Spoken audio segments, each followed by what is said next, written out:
હું તમને આ એક શ્લોક મોઢે કરાવું છું. તમે રાજા પાસે જઈને બોલજો.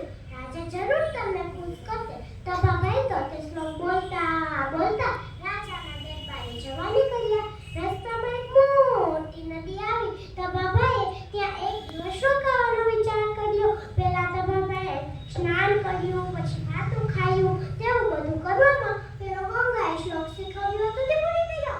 યાદ કરવા એટલું મથ્યા તોય શ્લોક યાદ આવે નહીં. તભાભાઈએ એક ચરખુંડીને ખોદતી જોઈ. તભાભાઈના મનમાં એક વાક્ય સૂચ્યું. તભાભાઈ બોલ્યા, ખડબડ ખોદતે હે. તભાભાઈ બોલ્યા એટલે કોઈ લાંબી ડોકરી